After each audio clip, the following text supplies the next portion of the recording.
All right, boys, let it be said that I am nothing if not adaptable. Did I say that right? Is that the right way to say that? Yeah, that's correct. Yeah, I think so. I thought so. Because the main reason why I say that is, actually, wait, why am I here? There we go. That should be better. I could hear my own echo talking, and I was like, what the hell? I have like the save it for the cast bot in here. That was an experiment that I refused to get rid of. So I could hear myself through my MacBook. But anyway, so for the audience, it's not going to make any sense whatsoever. But for us, we know everything. This episode that you are about to hear, tentatively entitled The Ghost Cast, was put together by yours truly in less than 2 days. Whoa. This one originally wasn't even on the schedule. It wasn't ready to go.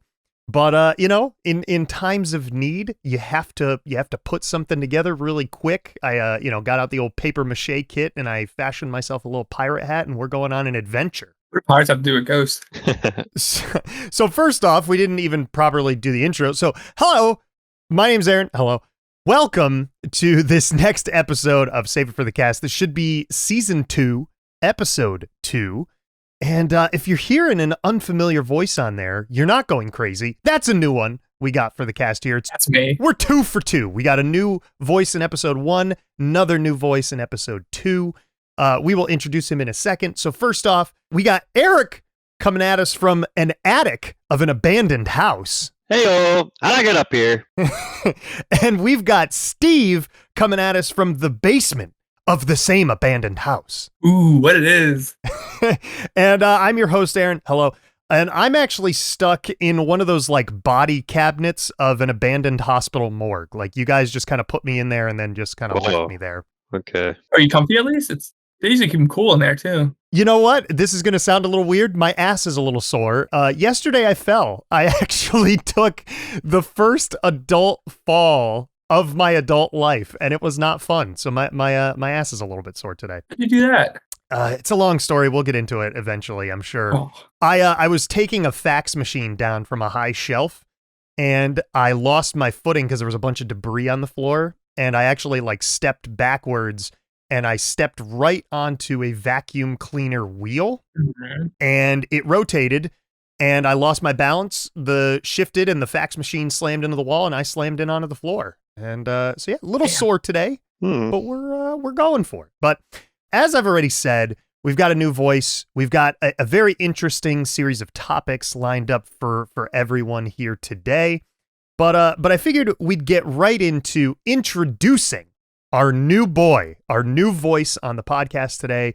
So Steve, you already said hello. Yes. Why don't we get into the origins of how you and I met? Oh man, it had to be back because I memorized all my how to meet people back when we played Call of Duty, and it had to be through Bill on Modern Warfare 3. You are absolutely correct. Yeah, it's probably going to be, and this is not this is nothing on you. It's probably the least exciting origin story because people have already heard it. Because I met Jesse through Modern Warfare 3 as well. Yep. I think that's how I met all you guys. Yeah. And I don't even know how you met Bill originally, but yeah, we all played video games together. Call of Duty Modern Warfare 3 was the first one we played together. And I don't remember doing like game battles or whatever through there, like clan battling on Modern Warfare 3 with you, but I'm pretty sure that's probably how you and Bill would have met. I think so. It was either me and Bill, and me and Jesse first. I have a hard time remembering. But I remember you guys played a lot of game battles through Killzone. That's how I know Bill, I think. Yeah, we did. I didn't do any game battles through Killzone because we started much later, but we played Killzone together, and then we did most of our professional clan battling days came in from Call of Duty 4. And that's where we beat House of Blue Leaves in the winter season. We placed 3rd overall in the world. Get at us. Nice. Overtime and vacant, but you two in the audience will have no clue what that means. But yeah, we ended up meeting through there. And you've been in a lot of stuff of mine over the years. Oh, yeah. You've been in countless YouTube videos, whether it's Fibbage or Among Us. Actually, it's funny, Steve, Erick, when he saw the Among Us videos, he told me, and this is as close to the quote as I can get. You said, I am way too smart to be playing that game. Oh, yeah, definitely. You are. Just because of, like, I did nothing except going into that recording. I did nothing except watch Among Us videos. So, like, I had all the strats, I had all the pro plays and stuff, and it was like my playground, essentially, with us going in it. But yeah, so yeah, you've been in countless stuff over the years, lots of great memories and stuff, and I can always cut this out if you don't want this in here, but you're a dad now. Yeah, man. Yeah, you're one little dude. That's awesome. Yeah, he's one now. That's insane to me. I remember when you were talking about when he was born and posting pictures and stuff, and now, like, you know, I'm at a point in my life where a lot of different friends have either already gotten married or already started to have kids and stuff, and to see their little ones like grow up, it's insane. Like I'll see them maybe like, you know, a couple times a month or whatever, and each and every time I see them, like, they learn new stuff and they are already doing new things. So I'm sure your little guy's like, you know, already starting to develop that personality of his own unique stuff, and it's got to be wild. He's wild. He's walking around, throwing stuff, yelling at us. He's got quite the attitude. It's great. just like his daddy. Yeah. But yeah, so that's pretty much Steve's origin. We ended up meeting through video games as with a lot of friends, and I think this blew me away. And Eric, you'll probably appreciate this too. Steve, I met you. I think you were already in the military, right? Yep. When we first met in 1143, no, I wasn't in the military yet. I didn't go into the military until about 2012. So that was that was like what, Black Ops 2? I couldn't tell you in terms of Call of Duty games, but I knew that basically, like, we had met, like, we were friends, and then I knew you took some time off because you were going into the military. Yep. But I didn't even learn this until years later. You're actually from the capital region of Albany. Yeah, dude. Yeah. Born with it. When we ended up starting to, like, text and stuff on a fairly, like, or a semi-regular basis, I'll say that, I noticed you had a 518 area code, and I was like, wait, what? Are you serious? Yep, up there, good old New York, baby. Yeah, and it's just crazy to think that, like, years later, we didn't meet until we played video games, obviously, and stuff, but, you know, I could have just, like, run into you at, like, the farmer's market or something, like, up here in New York, and I would have had no fucking clue. The Stewart's? Yeah, Stewart's. Do you miss Stewart's? I do. The ice cream is always the best. Yes. They do have awesome ice cream, yeah. But yeah, so I guess that'll cover it for the introductions here, because we've got some stuff to cover for today's episode, which, as I've already mentioned, the title of the podcast, the Ghost Cast, as we're tentatively calling it.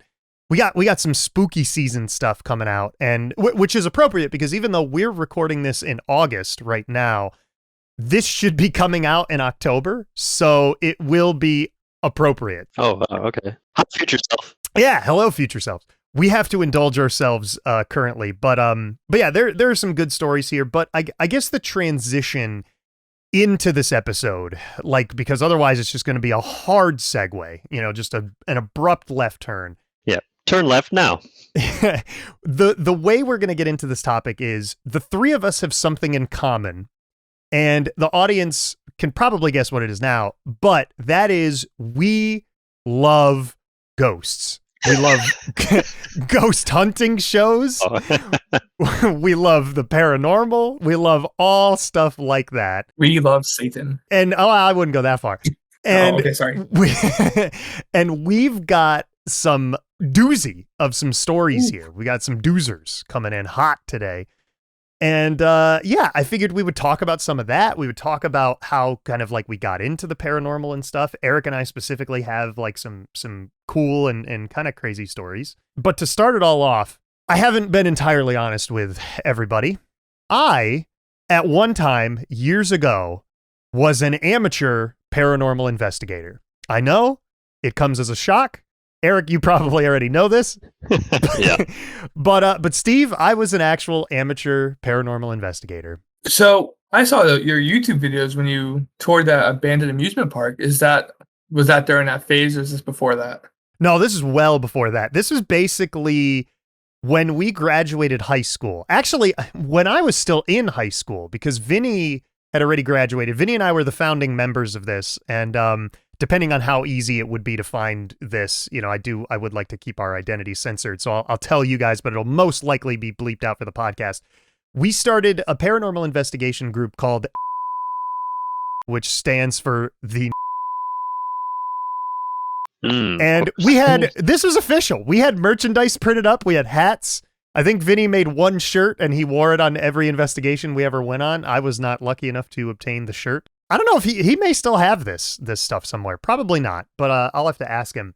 But yeah, we had this merchandise and we had a few investigations under our belt and stuff. And surprisingly, for a ragtag group of amateurs, boy, oh boy, do we have some stories coming out of that phase of our lives. Jealous. But I mean, yeah, it was a cool time. I long for it. There's a lot of unfinished business that comes from it. And like I said, we'll get to all that. That was the premise behind this episode of the podcast. It's not quite a gimmick episode, but I wanted it to be something unique, something different that a lot of people may not have heard of, obviously in time for spooky season and stuff like that. So yeah, I guess we can jump right into the stories. And Erick, you are very familiar with this first story that I want to tell today. Okay. And that story is the cemetery investigation. Yeah, it's really the only thing I think I'll really be able to talk to, but this should be good. Yeah.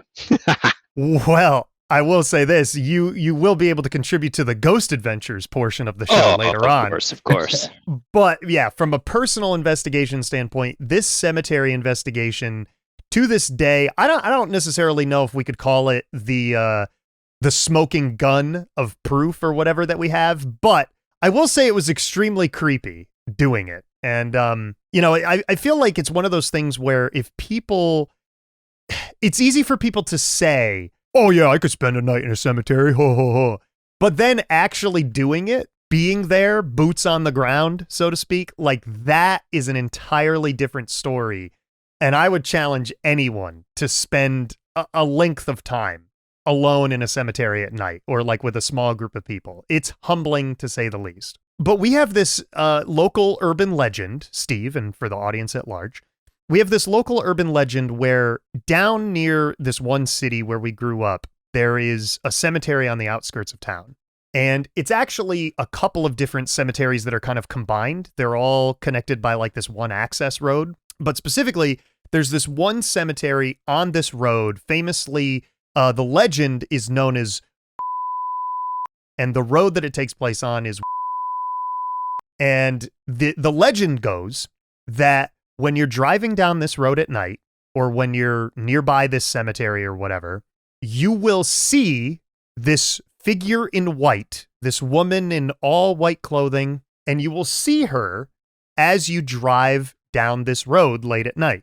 And the legend behind it goes like it'll affect electronics, like it'll affect the radio in your car, and it's affected people's batteries like in their car and stuff, and different equipment that they have for their investigations or whatever, like it'll affect all that. So, of course, us being the inquisitive young lads that we are, we wanted to check it out. Oh, yeah, of course. We wanted to spend some time at night in the cemetery and, see what we could catch. It's 4 of us, right? Yes. It was you, me, Vinny, and Chris. And, it was plus 2, if you will. Special guests. Yes, the special guest. But I correct me if I'm wrong. I don't know if we pitched it to you. Like, I don't know if this was a hard sell or whatever. But when we told you about it, you had prior interest in this subject matter, right? Or did we pitch this to you and you were like, yeah. I was going to say, did our pitch like kind of sell you like, oh yeah, I do want to do that, or I do want to go there? Yeah, you're probably like, hey, you want to go ghost hunting at this haunted cemetery? Or whatever? Sure.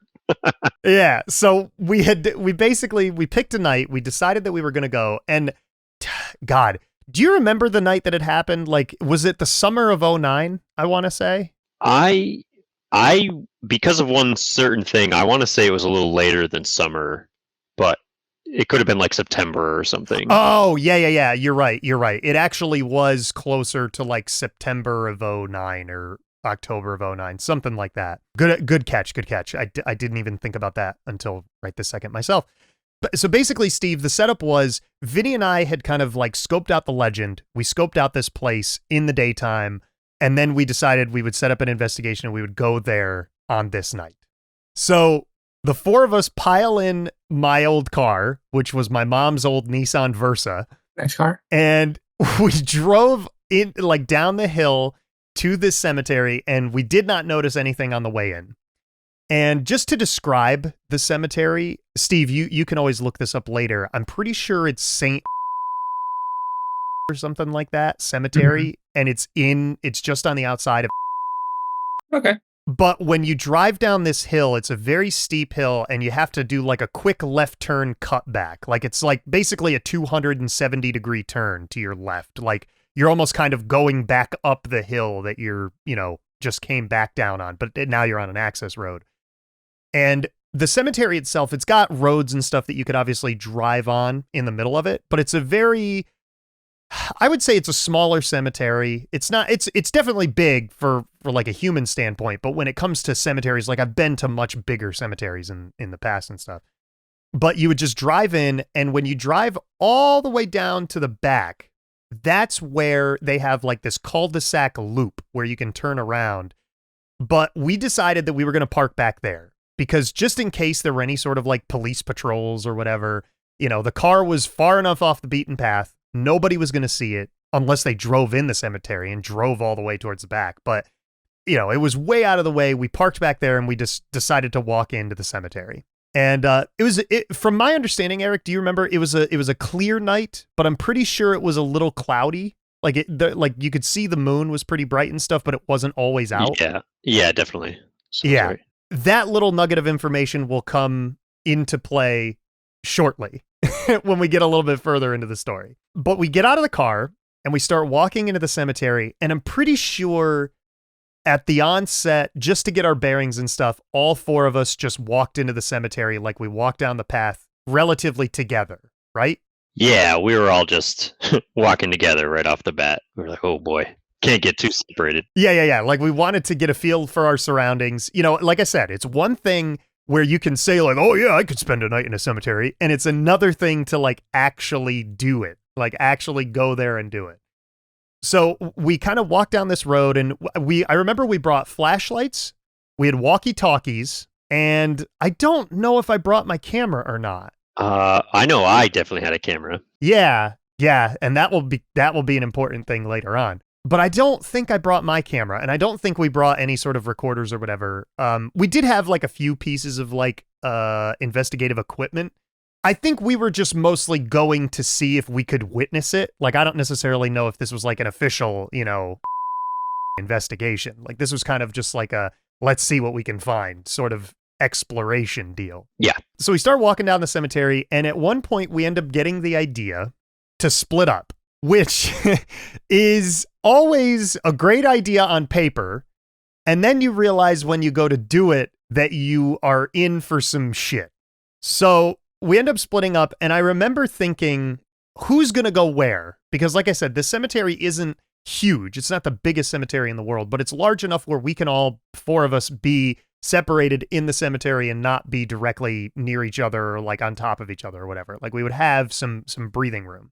And I think the way that we split it up initially was Erick and Chris stayed by themselves in the cemetery, but they were apart, right? Yeah, I believe so. Yeah. I think so. And then Vinny and I went off on a little group, and we went down the access road that led into the second and the third cemeteries, because we had also heard that you could like spot this ghostly apparition or whatever. You could spot her on this road too. So Vinny and I were like, well, just in case like, she is real or whatever, and we see her, it would probably be better if we have two people. So yeah, that's how we broke it off. And I remember we were in like constant walkie communication and stuff, and we were talking, and you hear noises in the woods at night. Like, this is a pretty not remote location, but I would say it's off the beaten path. It's not like you're going to get regular traffic, or you're not going to hear regular cars or trucks or whatever driving by. But Vinny and I were standing there, and we were on this access road, and it's a pretty long road. I would say it's probably about like 0.2 of a mile, which is, I would argue, pretty long for like an access road, maybe even a little bit longer too. But we were standing there, and we were kind of like, yeah, we're not really feeling anything. We're not really seeing anything. And then we start talking with Chris over the walkie-talkie. And Chris starts having some walkie problems. Yeah. And I don't mean like, oh, Chris can't figure out how to use the walkie. I mean, it's turning off on its own. And the thing that makes it weird about that is you could be like, oh, well, Aaron, like, you know, the batteries are dying. I changed all of the batteries in all of the walkie-talkies to fresh batteries before we left.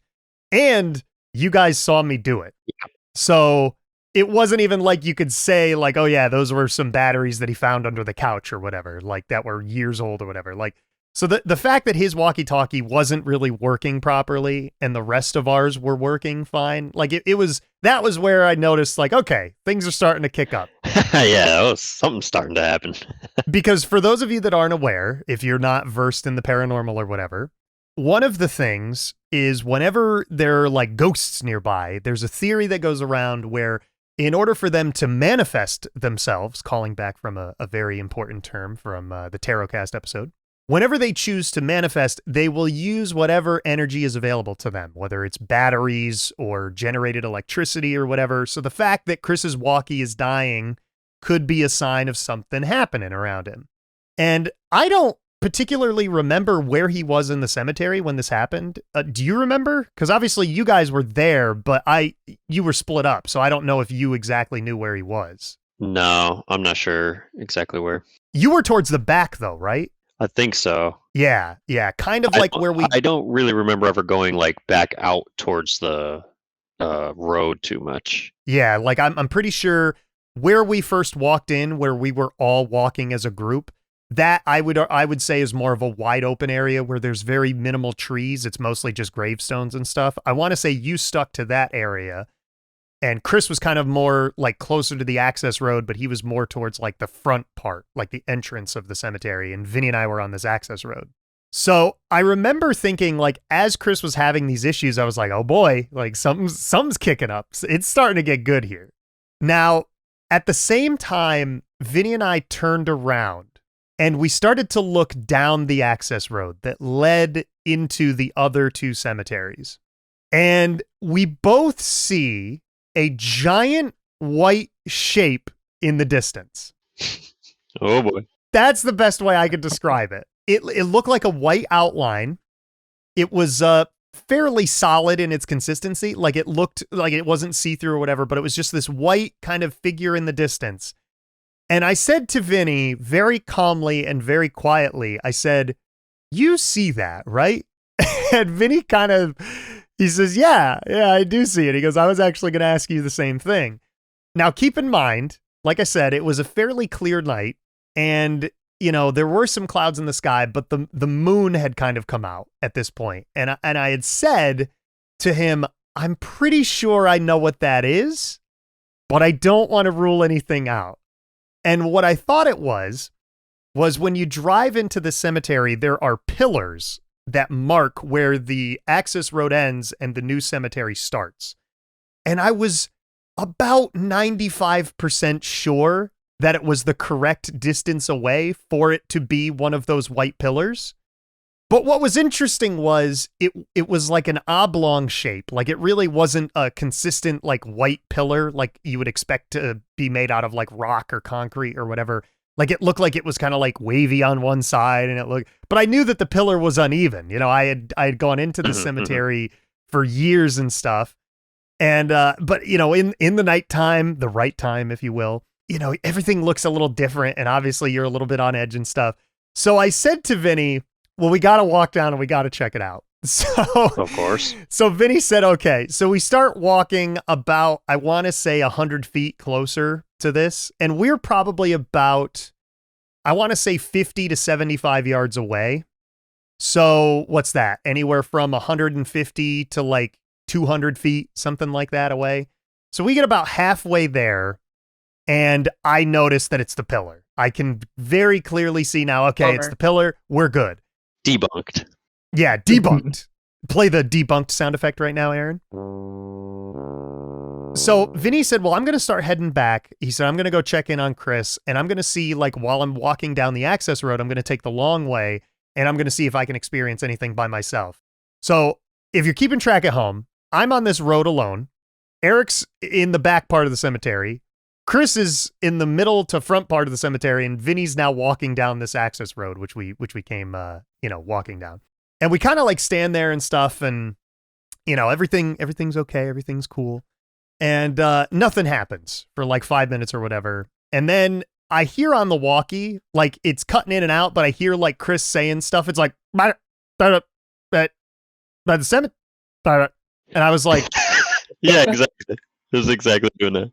And I was like, is Chris getting abducted by a ghost, or I don't know what's happening. So, and I was still within range. So I said, I think to Vinny, I said, do you want me to head back? And he said, yeah, sure. So I start walking back down the road. And eventually at that point, did you know we were coming back, Erick? Like you could hear us the entire time, right? Yeah. I wasn't having any issues. Yeah. And which is, I think, even crazier because you were the furthest one away from us. So the fact that like you weren't having any walkie issues, but Chris was, that was also interesting. So we walk all the way back to the cemetery and we met up as a group, and Chris's walkie, if I'm not mistaken, it wasn't even turning on, right? I'm pretty sure. Yeah. It was like completely, essentially dead. It just stopped working. Of course. Yeah. Of course. Classic. Yeah. Classic, as is tradition. And I'm pretty sure what we did to try to fix the issue was we took the batteries out of my walkie and we put them in Chris's, and it turned on. And then we put his batteries in my walkie and mine turned on.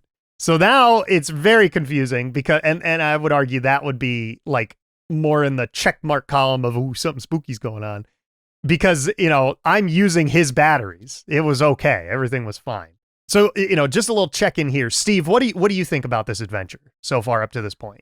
I'm all for it. So I've actually been very interested in doing a ghost hunting tour, like a legit ghost hunting tour for a while now. I've actually reached out to you about doing one. Oh, yeah. Potentially for a podcast. It would be, I don't know, it'd be pretty cool, but I'm all for it. I love it. Yeah, I have a bucket load of places that I want to experience and visit before I die. Oh, me too. Yeah, so definitely want to check out that stuff. But yeah, I figured we'd check in from an outside source before we proceed with the story. I just love that was all Chris that was happening too. Oh yeah. Well, of course. There's a little bit more to the story, and we'll go to Erick for his series of events. While all of this was happening on the access road and happening to Chris, Erick was in the cemetery by himself. On the back part of the cemetery by himself. So go ahead and take it away for what happened to you while we were doing that. Yeah. So of course, like we were just exploring all throughout the place, and I'm like looking at graves and stuff like that. But I was at least one person with a camera. Mm-hmm. So I'm taking pictures the whole time, just kind of snapping random things. I had the flash on. Yeah, I definitely had the flash on. And so I'm just taking pictures. Now, I don't know if we might have got like a couple orbs or something. Like I would look back at each picture and be like, oh, look at that, or something like that. Yeah, exactly. And for those of you that don't know, the goal behind trying to capture photographic evidence is that like you would see these orbs in these photos, and a lot of people try to debunk them as bugs or dust or whatever. But in the right conditions, where you would take a photo and you would see like this abnormal artifact or shape, it could be that is the camera catching like a visible trace or evidence of a quote unquote like ghost or whatever. And because the camera basically can see in a spectrum of light that our eyes can't, and it can capture a wider range of visual evidence that we just can't see with our human eyes. So continue. Yeah, so of course I'm taking pictures, probably getting those randomly. But I think once we all got back together is when we all went a little crazy. Yeah, just a little bit. So yeah, still I'm just taking pictures. I was probably like trying to take pictures of like each of you, kind of seeing if anything would show up around you. And then of course, I actually did get something on one of them. And I just remember as soon as I looked back at the picture, I was like, oh my God, guys, there's something here. Like I was just crazy because I had some nonsense in the picture. Yeah. I don't remember I feel like it was of one of you. I had probably taken it like towards Chris or Vinny or something. So like you guys were in the picture, But yeah, so the picture itself of it was whoever it was, but pretty much around the whole area of the picture was like a white fog, essentially. Yeah. And it wasn't in any other picture before that. And then, of course, next pictures, it was gone. It wasn't there either. Yeah. So we were freaking out. Well, and I think what adds something to that is, like you said, this was probably closer to like September timeframe or whatever, but it wasn't freezing. Like, we weren't able to see our breath on this night, like from what I can recall. Like, it wasn't like any other photo that you took or whatever, you could see our breath or whatever in any of the photos. Like, it was just like a bog standard, flash photo of a cemetery at night. That's all it was. So yeah, it definitely was that. But I'm pretty sure, so after just looking at it over and over, I'm pretty sure we did end up debunking it as being exactly what you had said. I'm pretty sure it was our breath. Like, I had taken a deep breath out at one point right before taking the picture, and it was the fog from my breath. Yeah, and and so we were like blowing around the camera to try and get it to show up again, and I think we did get it again, but yeah, so that goes right into what I was saying, where like the camera really comes in handy because we couldn't see our breath. Like, we had no idea that this was happening, and then all of a sudden you start taking these photos or whatever, and then you see something like that and you're like, oh, okay, that's what it is. So, like, we're not sitting here saying everything we experienced or whatever was paranormal. Like, we're actively trying to debunk whatever is happening and just go through, like, whatever evidence we do manage to capture. And it's like, okay, yeah, that's what that is. So, yeah, up until that point, we had no idea that, like, we could see our breath. We were just kind of like, it's not that cold. Like, we can't see our breath. And then it's like, oh, wait, but yeah, we can. And I just hadn't captured that. I hadn't had that specific thing happen in any other pictures before that, so it just happened. Like, maybe the wind blew my breath in the right direction perfectly to go in front of the camera. It just perfect situation where when I took the picture it was all foggy. Yeah And I think after that, like, once that started to happen, we started to not get antsy, but we were kind of like, well, let's see if we can really just try to figure out, like, if we can find any extra evidence or whatever. So what we decided to do at this point is we decided to, all four of us split up one last time, and we each took like a different area of the cemetery.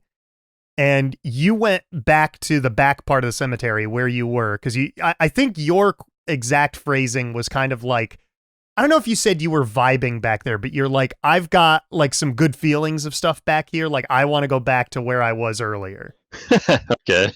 So you went back there, and Chris kind of went back up to where he was, which was like up near some of the older graves and like up near the access road. And I'm pretty sure Vinny went near the front, and then I kind of went down towards like the center of the cemetery, down towards like there's this little building down there, and it's basically like, I don't know if it's a directory or like if there's bathrooms in there or whatever, but I went kind of down there, and I was just standing in the middle of this place. And I remember, because there are trees like when you first enter the cemetery, but the further you go back, there's no trees. And this like little shelter or whatever it is, above it is just this gigantic tree, and it just casts this massive shadow. So I remember just standing in the darkness. Like, sure, we're out at night and it's dark and stuff, but everything's illuminated by the moonlight. Mm-hmm. I'm in darkness in the dark. Like, that's how dark these shadows and stuff were. And I was kind of like, this is the spot. Like, if anything's going to happen to me, it's going to happen right here. I'm in the center. I'm alone. It's dark. And I remember, like, we all kind of like were asking different questions and talking at different times and stuff. But didn't Chris's walkie cut out again? Yeah, it did. I remember it did happen again. Yeah. And the only reason why I remember this is because, like, we were talking into the walkie-talkies, and I remember Chris said, like, he started asking a question, and then the middle of him asking a question, his walkie cuts out. And then I can hear his voice still talking like 100 feet away from me or whatever. Yeah. So like, he's asking a question, like, who is here, or like how many people are here with us tonight or something like that. And I heard how many people, and then just in the distance I hear are with us here tonight. Like that's what it sounded like. And I was like, Chris, did your walkie just cut out? And he goes, yeah. You just hear him in the distance. Yeah. Yeah, just from the darkness, from the distance, just yeah. And that was it. I don't really recall any other evidence that had happened. I remember we kind of had like a scare where we thought we saw a light in the cemetery, but it was like a candle. Like it was like Yes. Yeah, just like a solar candle type thing. Yeah, That's yeah, what it was, and I think. it must have been like where we were walking and when we were looking in that area, like there was a grave that was in between us and the candle, so we really couldn't see it. And then at one point, like we kind of turned around and we were like, was that light always there?" Yeah. But yeah, that was, I guess that kind of abruptly ends, albeit the cemetery investigation. We really didn't experience much other than the walkie issues, the almost figure sighting that turned out to be a pillar, and then, you know, like the spooky picture that we debunked as our breath. I could probably, it would take a bit, but I probably still have that camera, and I probably still have that picture, but it's not with me. It's up in New York, so yeah, it's back up here. But I probably do have it saved. I was gonna say, if you do have it, definitely like the next time you get a chance, like whenever you come up to visit or whatever, like see if you can find it, and if you do, like put it on your computer and send it to me, and I'll post it for the cast or whatever for like the social media content. But that was probably the craziest group investigation that we ever had. But Vinny and I had a more crazy investigation, and to this day, I still cannot explain what happened. Oh boy. Eric, do you remember this story or no? The one at Vinny's grandmother's apartment? I don't think so. I might remember it once you start getting into it, but right now I don't remember. Because I know, Steve, I know you haven't heard this story. No, I haven't. Yeah, I didn't think so. So like I said, Vinny and I were amateur paranormal investigators, and we started up our own little organization and stuff. And, you know, it's not like I was still in high school, I think. Vinny was out, but it's not like we have a ton of extra money to go out and buy all of this ghost hunting equipment or whatever. Like we can't afford a FLIR thermal camera, and we can't afford a ton of stuff. So I remember our arsenal of equipment was basically 2 recorders that we bought at Walmart, like audio recorders that we just bought from the electronics section at Walmart. We had my mini DV camcorder, which took tapes, like mini VCR, VHS tapes, if you will. That just it dates exactly how long ago this was. Yeah. And we also had, there was one other piece. We had like a very rudimentary, like very low budget EMF detector that was pretty much meant for like an electrician. Like if an electrician is using something to detect, like if there's like an electricity current, like in a particular area of the wall or whatever, they would buy this device and they would use it. And I'm pretty sure that was the extent of our paranormal products that we had for our, paranormal group. But we were like, we need to get some experience under our belts. We need to figure out how to use this equipment properly. We need to get, the right ideas to like what we're doing. And I remember Vinny was extremely close with his grandmother, and she he was telling her about all this, and she was like, well, I've kind of been having some like weird stuff happen at my apartment. And she's like, so you guys, are more than welcome to come and investigate my apartment. And just so you know where it is, Eric, do you remember where Route and Route intersect? Yeah. Do you know down the road, if you're going towards like, there was that restaurant, it was called... No. Is it past? No. It's like you go through, you go through where the roundabout is now, and you could literally see it from the roundabout. Huh. Okay. Well, I know the general area, yeah. So if you take a left down this access road just past this roundabout, down that road, it also cuts out onto a little bit further down the road. Yeah, I know exactly the road you're talking about. Yeah. Yeah, on the left, that's where the apartments were that Vinny and I investigated this night. I know where you guys are. So this is just like a little place, Steve, up like where our hometown is and stuff. Okay. You weren't that far from me. Yeah. Small world. So Vinny's grandmother lived in these, I want to call them senior apartments. I don't know if anybody else was living there, like anybody that was younger or whatever, but from my understanding, it was almost like meant to be like a retirement community where, you know, older people would live. And she lived in this apartment building, I want to say for a couple years prior to us doing this investigation.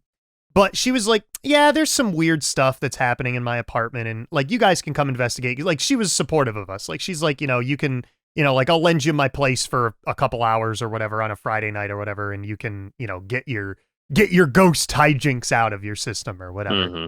So we go there and we don't necessarily expect to experience much. And there was some spooky shit that happened there. And it wasn't stuff that we caught while we were actually investigating the place. It was stuff that we discovered after the fact. But basically, we went there on, I think it was a Friday night, and we were there for about an hour and a half to 2 hours. And while we were there, it was just Vinny and myself, and I think his uncle was there for the first investigation, although I'm not sure because he had like an interest in this stuff too. And Vinny's uncle was very close with his grandmother too, which would be his mom. But we were there, and I think we did like one group investigation at one point, and then we took turns staying inside the apartments by ourselves for like 15 minutes, I think. Like Vinny stayed in there for 15 minutes, then his uncle stayed in there for 15 minutes, and then I stayed in there for 15 minutes. And pretty much, like I said, nothing of note happened while we were there. But after the fact, when we went back home and we reviewed the evidence the next day and stuff, I'll never forget it. Vinny called me and he said, dude, I have some crazy stuff for you to listen to.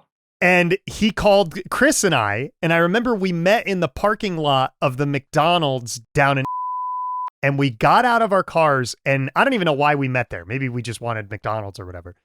And we go down there, and Vinny brought his recorder with him. He was playing back like these recordings or whatever. And I don't know if Vinny would still have this stuff. Probably doesn't, but I'd have to ask him. But it was when I'm pretty sure he was by himself in the apartment. Oh, no, wait a minute. I don't think anybody was in the apartment at this time. Yeah, that was it.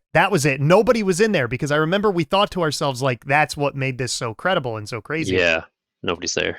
You don't hear anything, and then all of a sudden you kind of hear like something like shuffle or like something move, almost as if like somebody in the distance had picked something up in the apartment, but it sounded like it was in the kitchen, not in the living room.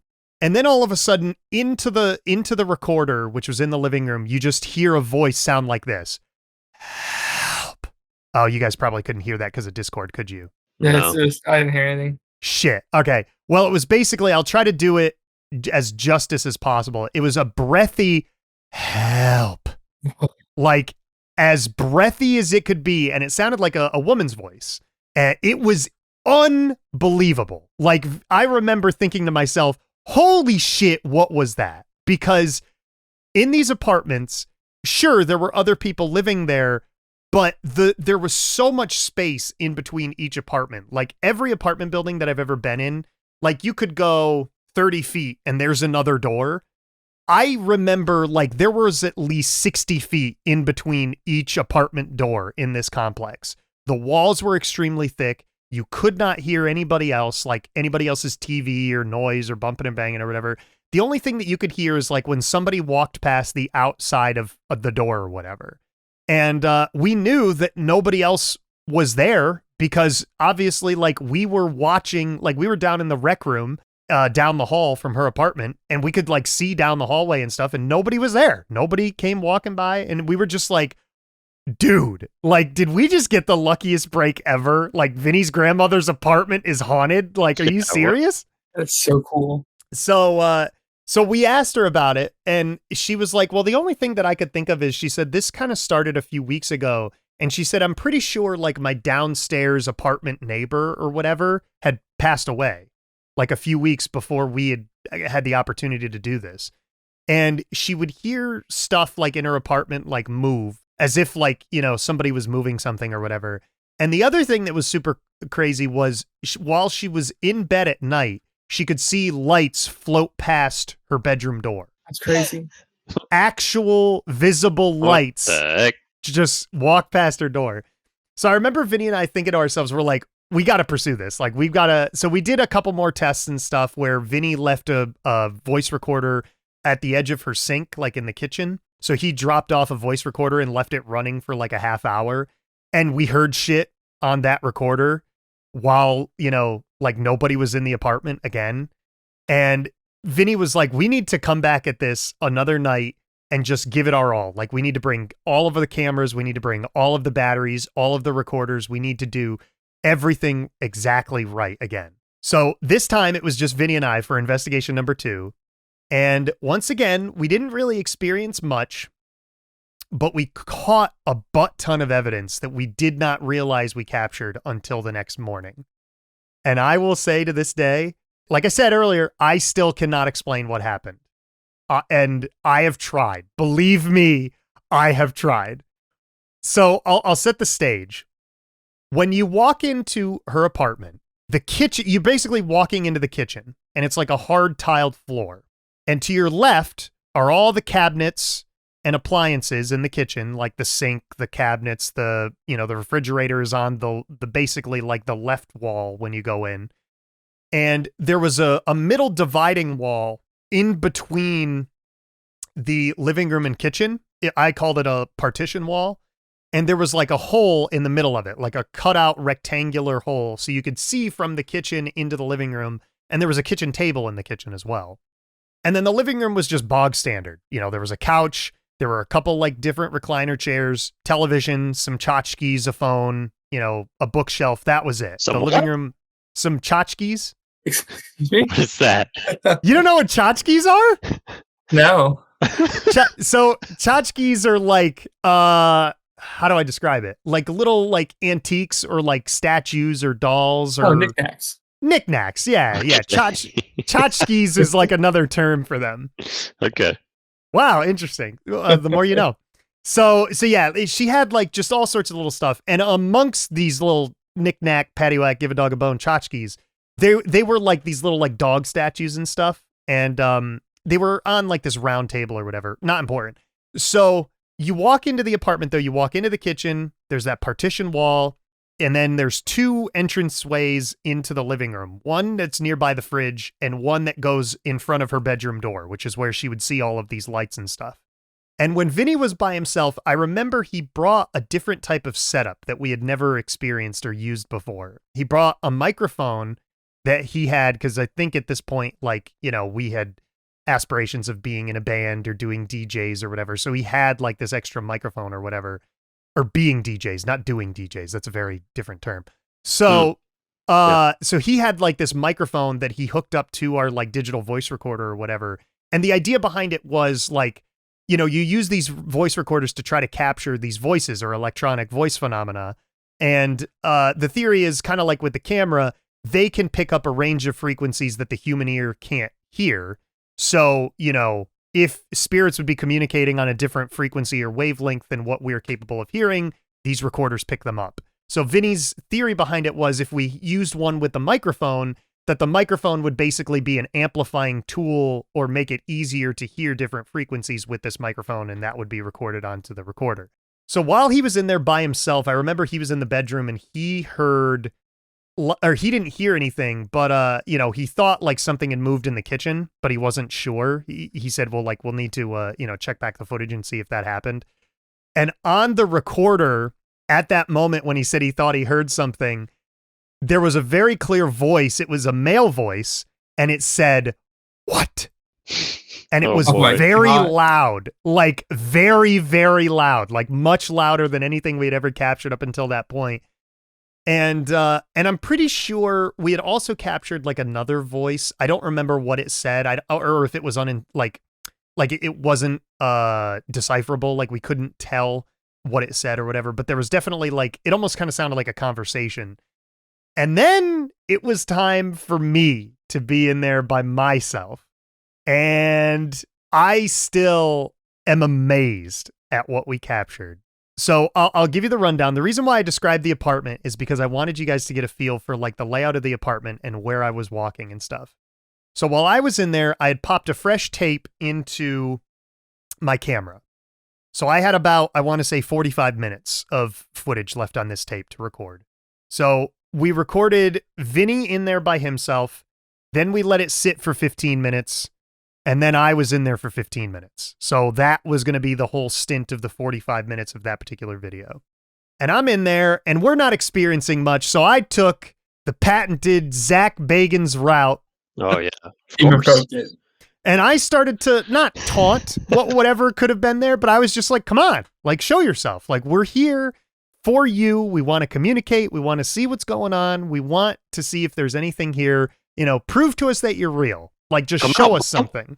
Yeah, come on, bro. So I walk from the living room to the kitchen, and that means that I'm walking directly in front of my camera. Now, that's an important note, because as I walk in front of the camera and I walk past the fridge, I got a little chill. There was a little chill in the air. And I was like, oh, like that was a chill.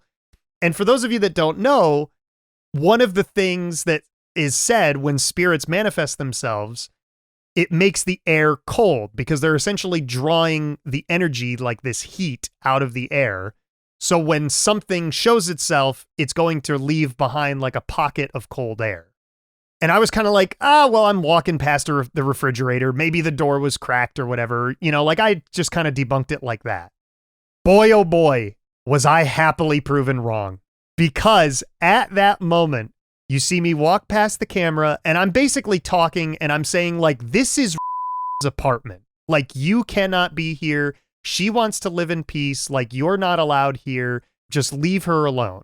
And as I'm walking by the camera and saying this, you see me turn on my flashlight and I'm just making sure like nothing is on the floor or whatever. And I turn off my flashlight, and coming around from the other side of the kitchen, along the other side of a partition wall, is a floating, fluorescent white light. And it comes around the kitchen, into the living room, right past her bedroom door, which is exactly what she talked about seeing. It flies in the middle of the room towards my camera, makes an abrupt right, and goes off camera deeper into the living room. What the heck? And I reviewed this footage and I was watching it. It was a Saturday morning and I remember I was eating a powdered white donut. Nice. And I sat up and I was like, what the fuck was that? Like, are you kidding me? Like, did we actually capture? Well, it sounded more like, what the fuck was that? Because I had a mouthful of donut probably. I was like, there is no way we captured exactly what has been talking about this whole time. So sure enough, though, we went back and we reviewed the footage and it was exactly that. And I mean, we tried our damnedest to prove this wrong. We said, what could this be? It could be car headlights that shined on the wall, but that was debunked because there was no light that was reflecting on the wall. It was just a free floating light in the middle of the apartment and in the middle of the room. You know, with car headlights, it would have reflected off the wall. Like you would have seen the light and the blinds, like the shadow of the blinds shining on the wall. It was a different color. And I think what was even crazier still is that camera that we were using, that one that uses the tapes, it was not a night vision camera. So if you wanted to use it in low light conditions, it would lower the frame rate and it would like boost the ISO when it was on like an automatic setting. So basically the footage would look like if you were using like a strobe light, kind of like how you catch like people's movements, like 1 out of every 4 frames or whatever. And it looks like they're moving like choppy or whatever. So when you use this camera in the dark, that's what it looked like. But this thing was fluid movement. Like this thing looked like it was moving in 60 frames per second. And that camera could not handle 60 frames per second. Let me tell you that much. Yeah, no. And what's even crazier still is I still have this footage to this day. And I wanted to get it prepared so you guys could watch it today. And I would upload the video so we could watch it and stuff. However, unfortunately, there's something wrong with the camcorder. And I am unable to do playback with it. So what I'm going to try to do is I'm going to try in the 2 months that I have before this episode of the podcast should air, I am going to try to buy another mini DV camcorder, preferably the same one that I have now because it would fit all my charge cables and stuff like that.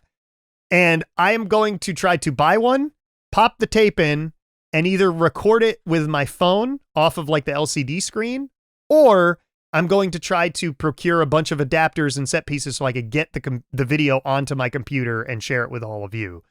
Because it is the wildest thing that we have ever recorded with like our amateur paranormal investigations. That's nuts. Yeah, I bet. But we tried everything. I got in my mom's Versa and I drove on the outside of the road and we tested. But the other thing is this apartment was on the second floor.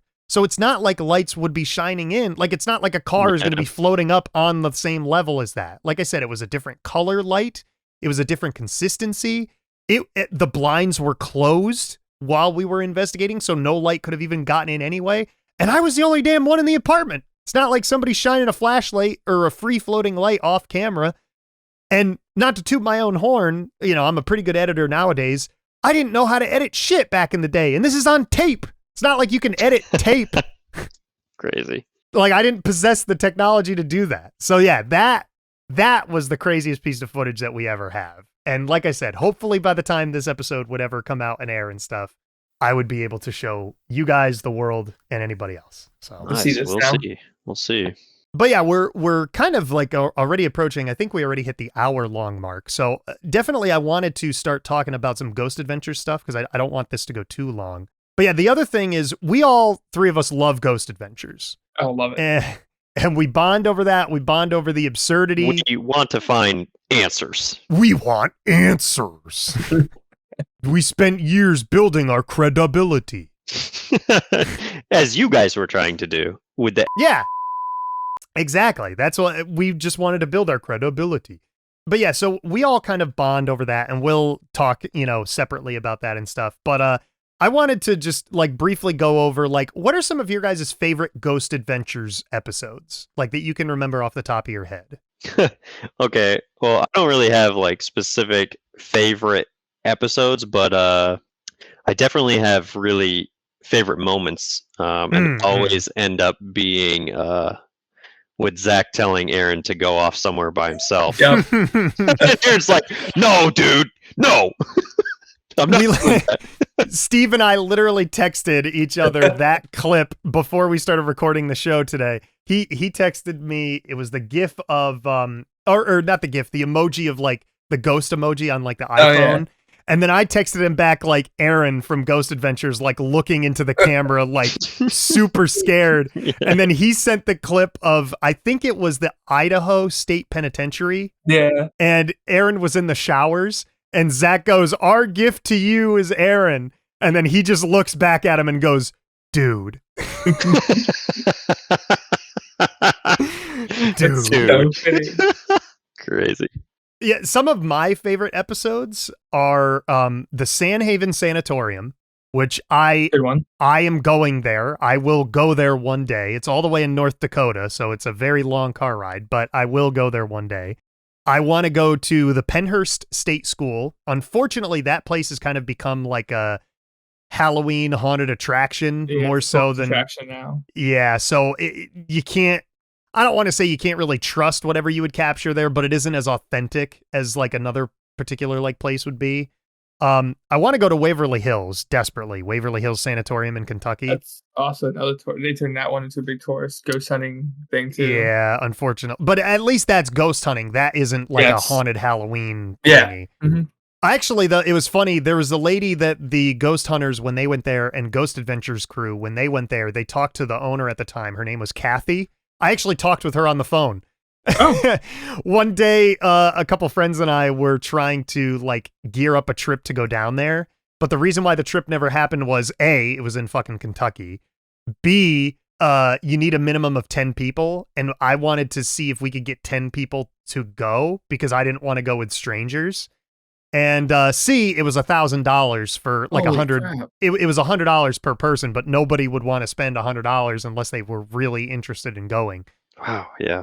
But yeah, when I was talking with her about that, I spoke with her on the phone and I said, "Is this Kathy?" And she goes, "Yeah." And I said, "Oh, okay. Yeah, you're the one who I've seen on different like ghost hunting shows and stuff." And she's like, yeah, that's me. I also want to go to the Goldfield Hotel. Let me try that again because blah, blah, blah. I want to go to the Goldfield Hotel, which I'm pretty sure is in Nevada. for reference, that's the one where Zach and Nick did the initial beginning documentary for Ghost Adventures. That was where like they were in the basement and like something through the brick. They went there like 4 times. Yeah, they went there a bunch. I also want to go to Rolling Hills Asylum, which is in New York, and people say that's one of the craziest fucking places you could go to, so I really want to go there. They do offer like ghost hunting tours, but they also offer like a historical tour, so I kind of wanted to do like everything. I kind of wanted to do like the historical tour during the day and then like the ghost hunting thing at night. Eric, maybe if you come up for the holidays this year, we might have to go. Might have to do that. I also would like to go to Letchworth Village, which is down closer to like New York City. Unfortunately though, That's by West Point. Yeah, and that one is actually like off limits though, because there's a lot of like buildings are falling down. There's a lot of black mold. Condemned. It's vandalism. Yeah, so it's really, you can't really even go there. And then I have some international places that I would like to go to, which is the Island of the Dolls, which I'm pretty sure is in Mexico. Basically, it's this island where people like have these dolls that are just abandoned that have like washed up down the river or that people donate like when they go there. And it's this like little teeny tiny island where it's got one shack on it. It's got like an overhang shelter, like just in case it rains. And there's just nothing but these old, decrepit, decaying dolls on this island. And people say like, you know, the dolls will make noise. They'll blink at you. They'll move. Like, it's pretty fucking creepy. Like, I really would like to go there as much as I'm selling this to everybody. I also want to go to the Hoia Baciu Forest in Romania. Weird Triangle of Romania. Yep. That one is in the woods. Have you ever heard of that one, Eric? I don't think so. Ghost Adventures went there, and I saw it on Destination Truth, which was an old show that used to air on Sci-Fi. It was Josh Gates going to like these different places and investigating. Sometimes it was cryptozoological, like Bigfoot and stuff like that. Other times it was paranormal. But it's basically this forest in Romania, and in the middle of this forest somewhere, there's this circle where no trees grow. EMF readings are like off the charts, and people claim to like see lights and different like UFO activity all around like this place. And it's also been linked to the paranormal and stuff too. So I would love to go there. And then the final place, and I kind of consider this my Mecca, if you will, like this will be the place where I go last. Like this is the final place that I want to visit on my paranormal pilgrimage, if you will. It is Akigahara in Japan, which is the Japanese suicide forest.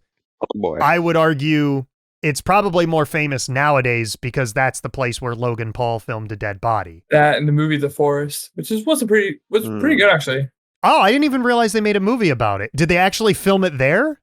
I don't know if they filmed it there, but if they did, that's where it took place was The Forest. So yeah, I'm guessing they wouldn't film it there because the Japanese government is pretty strict about who, like, the public can go in there, but I don't even know if they'll let you film in there anymore ever since the whole Logan Paul incident. Oh, that movie came back out in 2016, so it was before his shenanigans in there. Oh, okay, yeah. So if they did, it didn't have anything to do with him.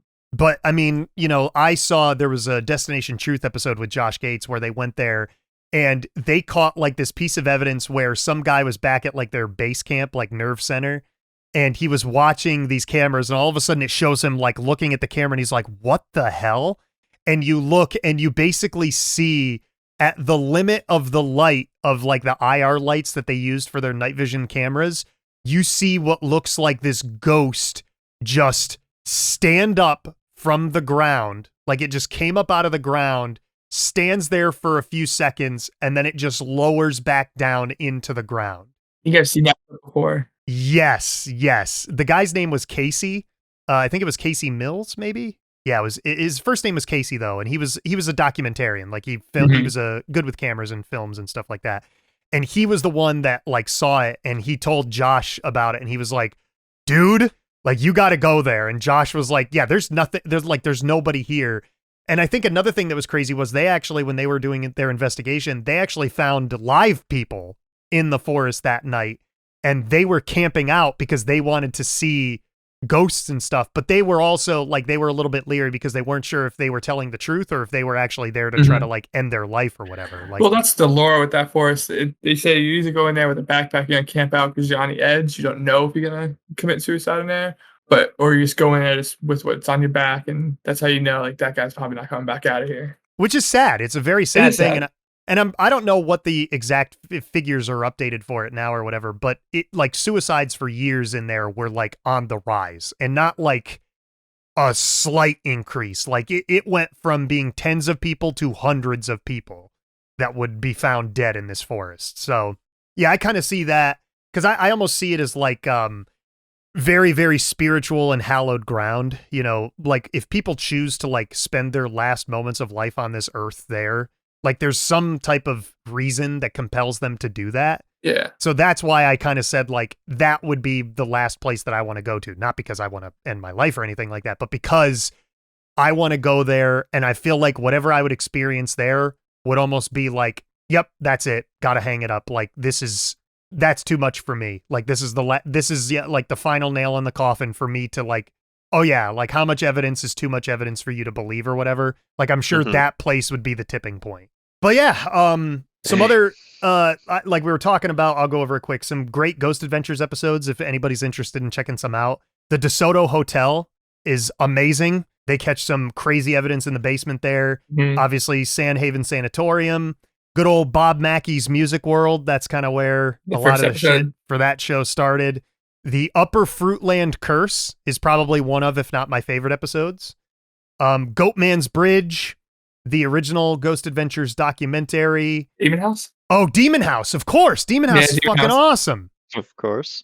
The Edinburgh Vaults, that was in Scotland. And then the final one that I want to talk about is St. Anne's Retreat. That was an insane one. That was where they went to like this canyon in Utah, and it was like this old religious commune or whatever that was up in the mountains, and like crazy shit happens there.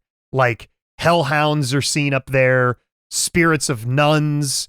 There was this incident where teenagers were trying to like check out to see if they could experience anything, and these 3 people posing as security guards took them hostage and threatened to kill them. You know, that was insane. Like there are definitely some great episodes of that show that you can check out. And I would urge people, if any of this stuff interests you or sounds interesting or whatever, definitely check out that stuff. It's very, very cool.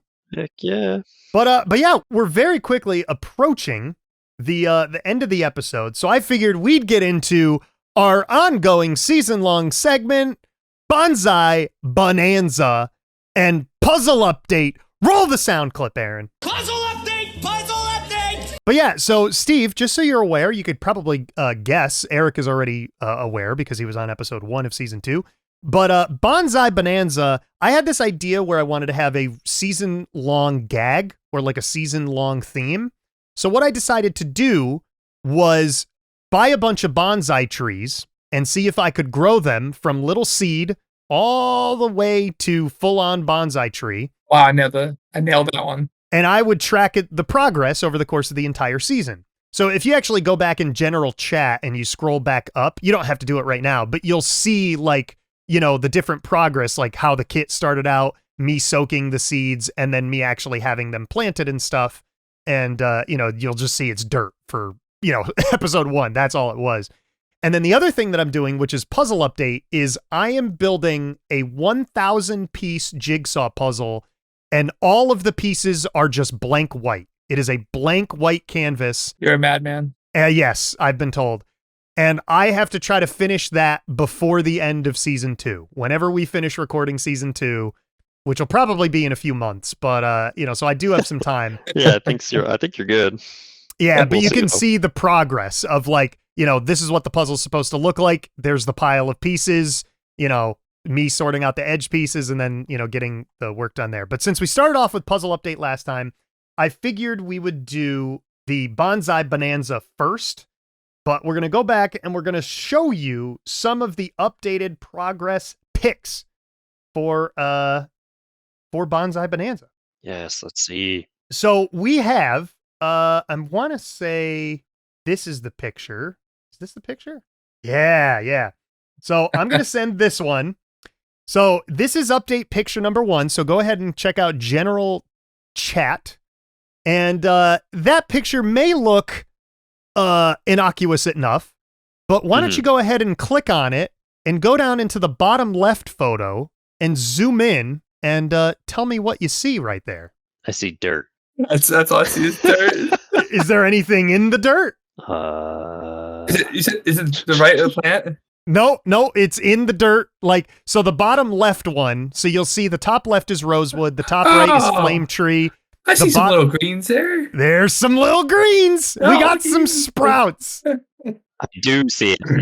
I had to get on my phone and zoom in. I had to open the original picture that was way bigger than on Discord, so I could see it in the original. So here's an isolated picture. This is coming in. Those are the black spruces that are coming up. So you'll definitely be able to see them in there in that photo. But we had a couple little sproutages, which I was so excited for because that photo was taken on July 17th. I planted those on July 6th. So it was 11 days.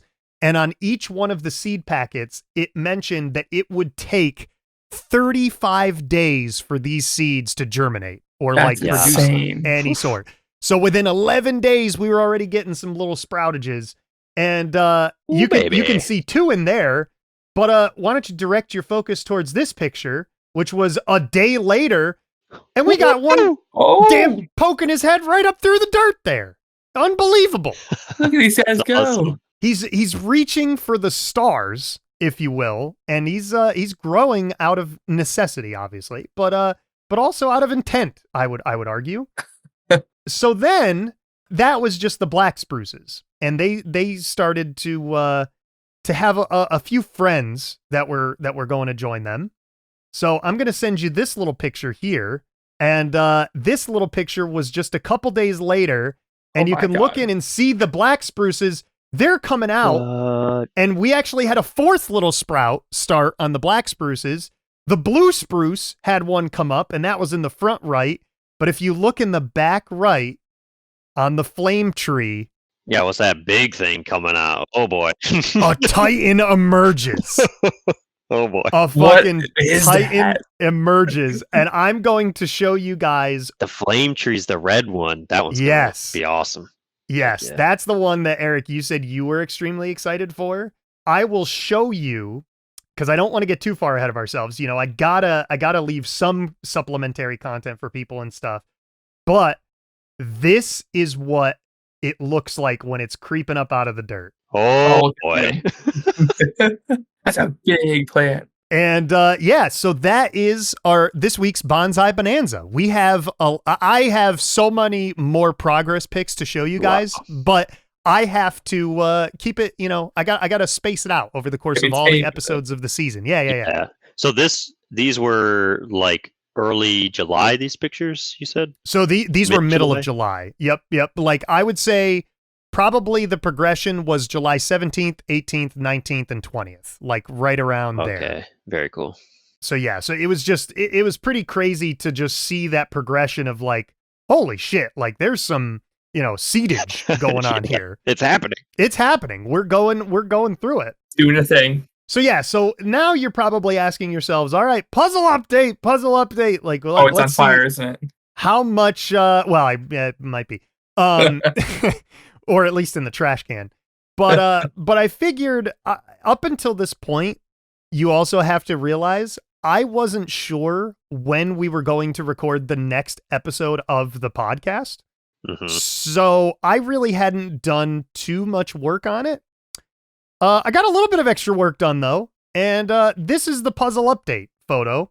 Basically, you can kind of see I got a little bit up on each edge. It's creeping around, so we have basically half of the border done. And but yeah, I really didn't work on it that much. And my reasoning behind it is because it sucks. Yeah, okay. This puzzle sucks. I myself don't really like puzzles all that much. Especially ones that have nothing to go as a frame of reference for what you're actually building. But Steve, if you actually look, since you weren't on episode 1, you might not have any clue what you're looking at.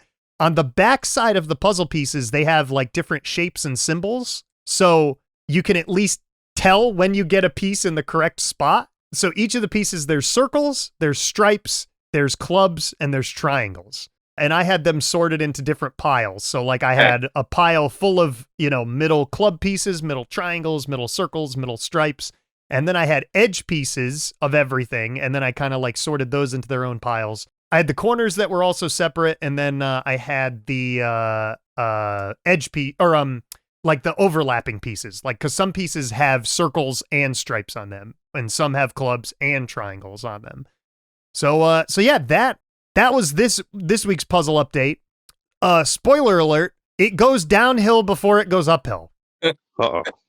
Just so you're aware. So that'll be a sneak peek. But yeah, do you guys have anything else you would like to add to this lovely podcast of Epic Ghost Cast proportions? At least on the puzzle aspect, if you don't want to do that one, I could send you a 2,000 piece puzzle, but at least it's a picture.